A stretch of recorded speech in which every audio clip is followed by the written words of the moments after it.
família vascaína, aqui é o Eduardo Maiolo, esse é o canal Vascaíno Norte e Sul, trazendo mais um vídeo para o canal, mais um vídeo aí nessa terça-feira, véspera de jogo do Vasco pela Copa Sul-Americana, né? Jogo decisivo, a gente vai falar sobre essa partida e também iremos falar aí sobre a determinação da Justiça, né? De liberar o empréstimo DIP aí ao Vasco da Gama, né? Através da empresa do Marco Lamáquia. Vamos falar sobre isso também, vamos falar de assuntos aí relativos ao Vasco da Gama, mas antes de mais nada peço a vocês aí o joinha, um like, que vocês se inscrevam no canal e ativem o sininho de notificações e também compartilhem esse vídeo aí com o máximo de pessoas possíveis que vocês puderem compartilhar.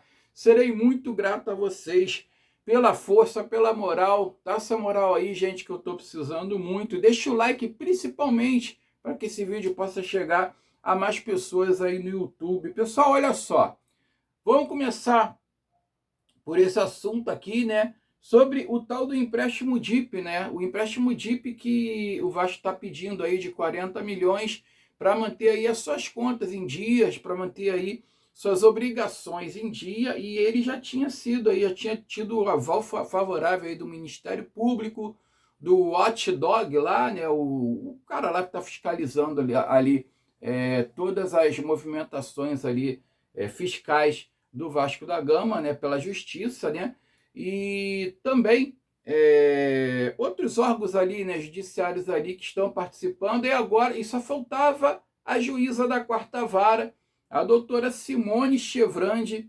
Gastese, né, então ela liberou também ontem, ela liberou o empréstimo aí de 40 milhões, é um empréstimo aí que foi feito aí pelo financiamento DIP, né, exclusivo aí para empresas de recuperação judicial, e o montante será pago em parcela única e não terá cobrança de juros, tá? E no futuro aí o valor será descontado no montante total do empresário que injetará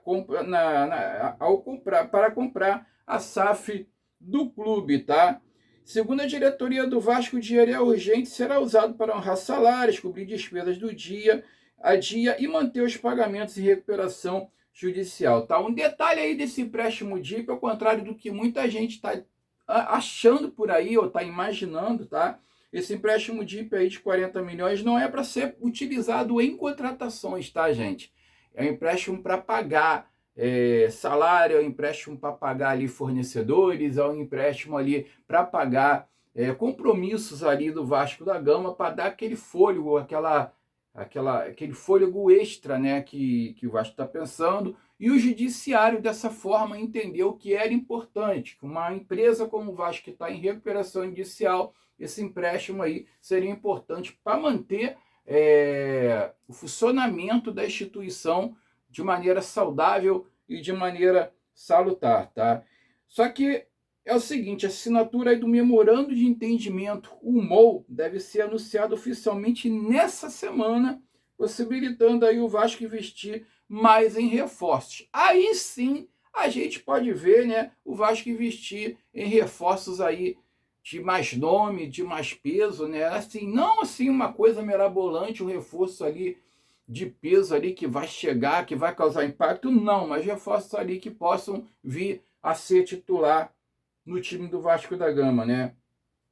O modelo de negócio deve seguir o que vem sendo utilizado desde o ano passado, empréstimo com cláusulas de compra. Então, gente, o que eu estou entendendo aqui é o seguinte, tá? Primeiro, a justiça aí, né, de forma unânime, aceitou, liberou o empréstimo DIP aí de 40 milhões através da empresa do Marcos Lamáquia, a tal da Almirante Representações Limitada, etc, etc. É a empresa que supostamente vai controlar a SAF do Vasco através do Marcos Lamáquia, tá? Como a gente percebe que a justiça, né, não se opôs e liberou que o Vasco pegasse esse empréstimo, a gente supõe que, cara, o Vasco já está vendido.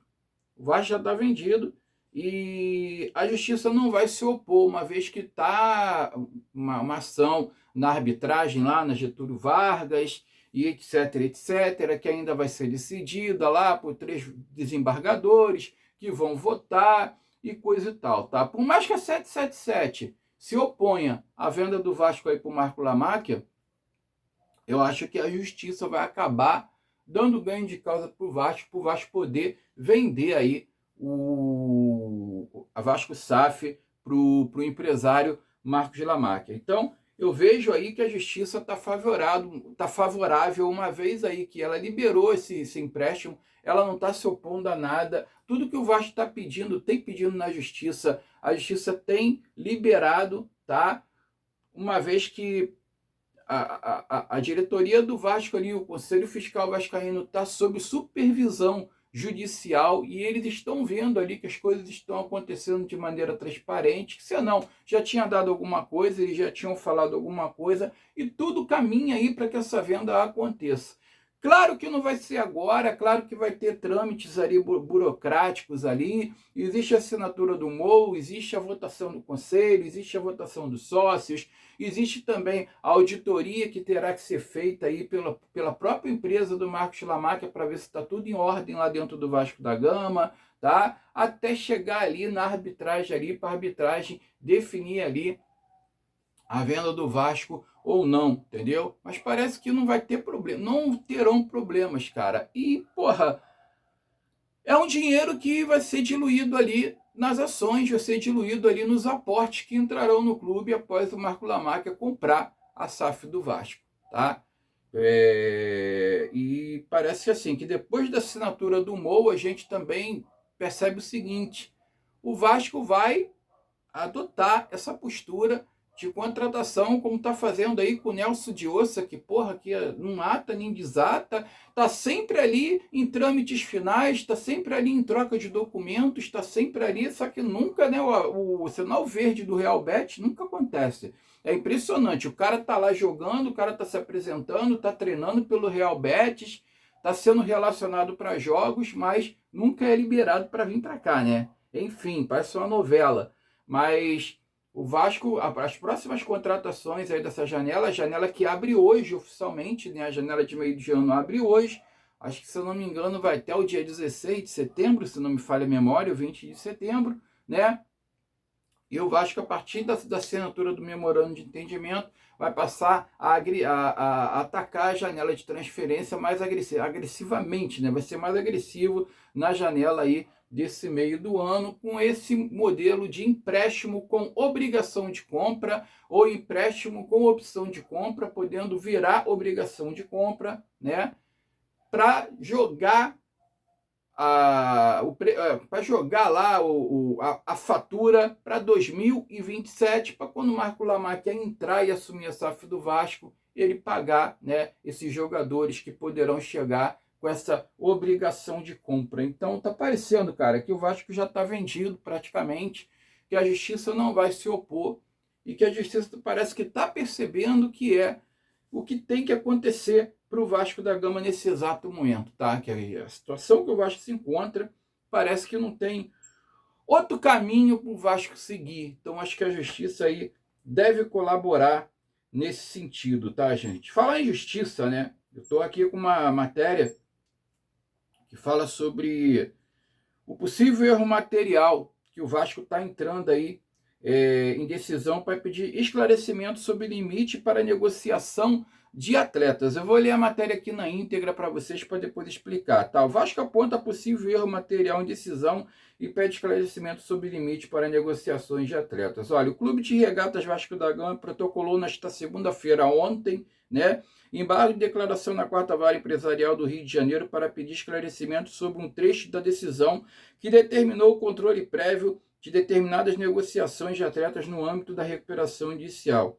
O principal argumento é que a decisão estabeleceu que operações acima de 5 milhões de reais deveriam ser previamente submetidas ao conhecimento do judiciário. Tá? No entanto, a própria fundamentação da decisão afirma que a média do mercado de transferência está entre 1 milhão de euros e 5 milhões de euros. Ou seja, eles colocaram o controle, né, para o Vasco, né, ter que dar satisfação ao judiciário nas transações a partir de 5 milhões de reais, mas o judiciário ele entra em contradição, dizendo que a média do mercado é de 1 milhão de euros a 5 milhões de euros. Então está muito aquém do que eles estão aqui determinando, né? Para o Vasco há uma há uma evidente incongruência e a intenção do juízo provavelmente era estabelecer o limite de 5 milhões de euros e não de 5 milhões de reais. Quer dizer, teve um erro ali na hora de colocar a moeda vigente, né, que eles estavam exigindo. Para reforçar essa tese, o clube anexou um estudo da CBF que aponta que o valor médio das transferências da Série A gira em torno de 28,85 milhões, patamar compatível com aproximadamente 5 milhões de euros. Além disso, o CRVG destaca que o mercado de transferência exige agilidade e confidencialidade, a obrigatoriedade de informar previamente ao judiciário negociações acima de 5 milhões poderia expor as tratativas e atrair concorrentes, elevar os valores envolvidos e até inviabilizar algumas operações. Por fim, o Vasco deixa claro que não pretende afastar a fiscalização judicial e nem deve.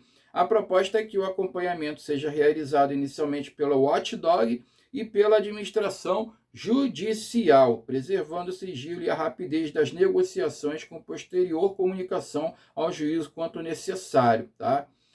E a nota termina dizendo, em síntese, o pedido não busca eliminar o controle judicial sobre as negociações de atletas. O objetivo é esclarecer o parâmetro econômico fixado na decisão e adequar a forma de fiscalização à dinâmica do mercado do futebol. Então, gente, é o seguinte, tá? Porque a justiça determinou que o Vasco, né, desse satisfações quando tivesse alguma transação de atletas aí na faixa aí de 5 milhões de reais. Só que a própria justiça ela fala, né, que as negociações elas giram em torno de 1 milhão de euros e 5 milhões de euros. Então ela errou aí na moeda vigente, no caso, né? Em vez de ser reais, ela tinha que ter colocado euros. E o Vasco está entrando aí com esse pedido aí, no caso de desse esclarecimento, né? Que está apontando aí erro material, né? Então, o Vasco vai ver isso porque, cara, tu imagina, toda negociação de 5 milhões de reais, o Vasco tem que ir dar satisfação à justiça e o negócio demorar para a justiça analisar, para ver se pode, se não pode, não sei o quê. E, além disso, né, expor ali as negociações que o Vasco está fazendo aí até para concorrentes, para clubes concorrentes que estão de olho naquele determinado jogador, né? Então o Vasco nisso daí vai perder tempo, o Vasco vai se expor e o Vasco vai perder aí oportunidades de contratar jogadores aí que ele está olhando aí no mercado. Então o Vasco está entrando aí com esse agravo aí, com essa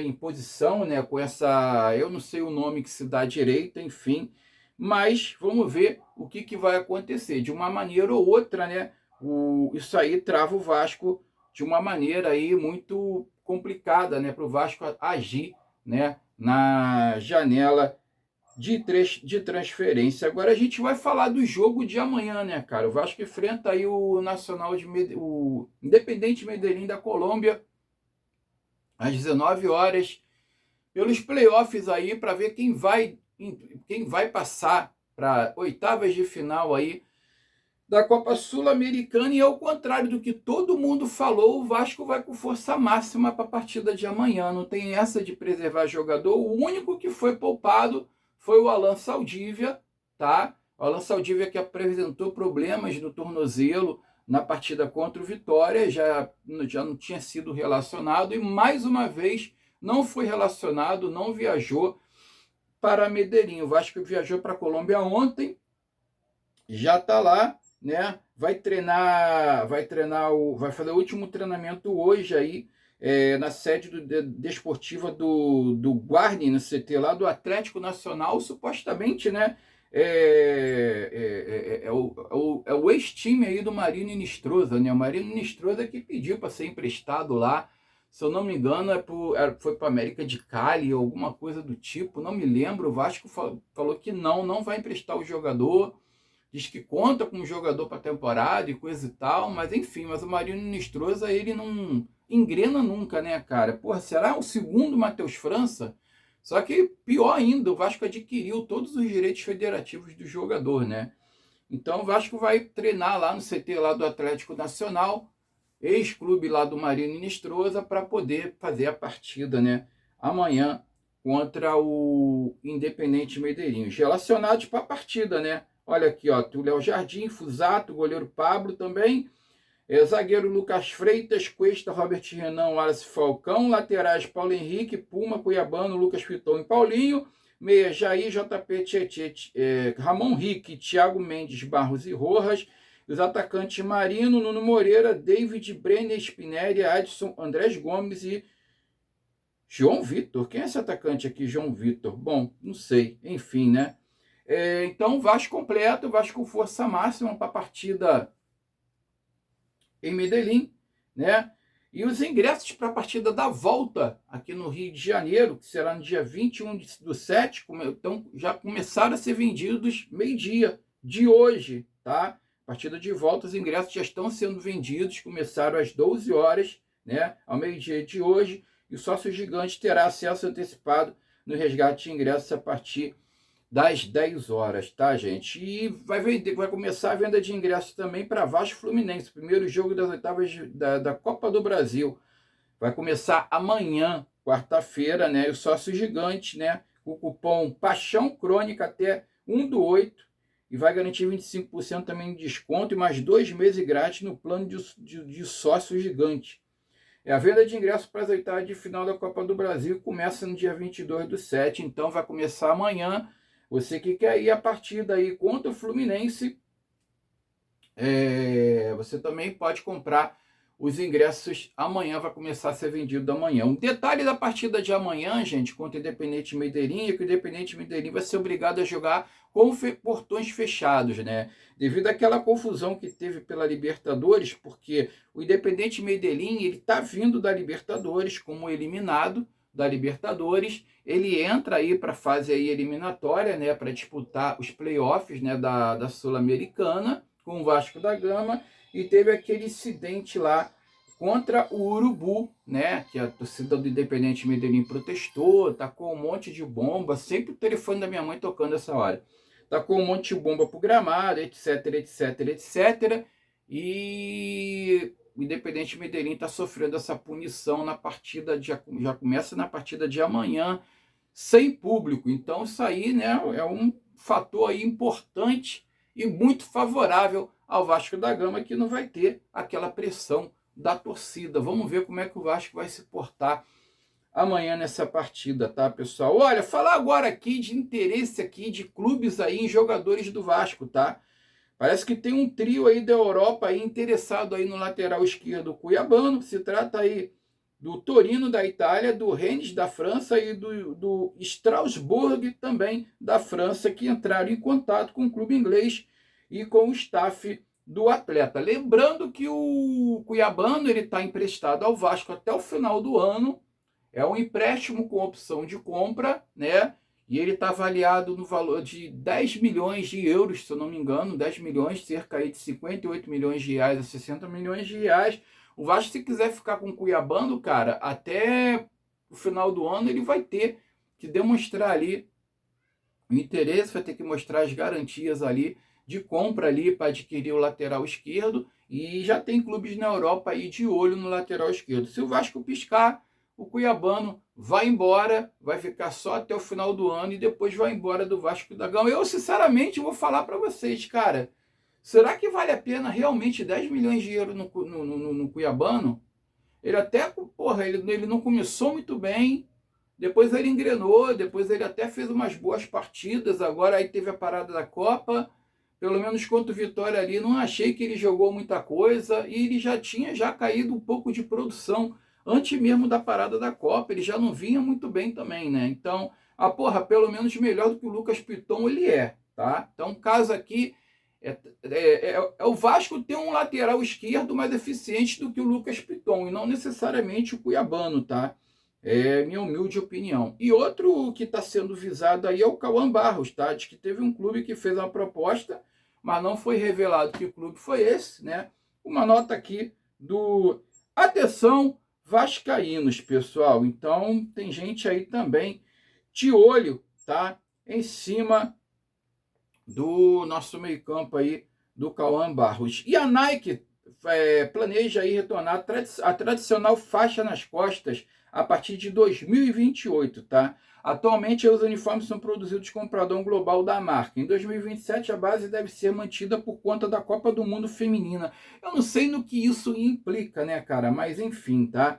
Que inviabiliza as autorizações estruturais nos modelos dos clubes. Só se de repente a Nike vai ficar focado ali na Copa do Mundo Feminina, na confecção dos uniformes para as seleções, né, que ela patrocina, e não pode fazer um novo layout para as camisas dos clubes, né, que ela patrocina aqui no Brasil. Só se for isso, assim eu entendo.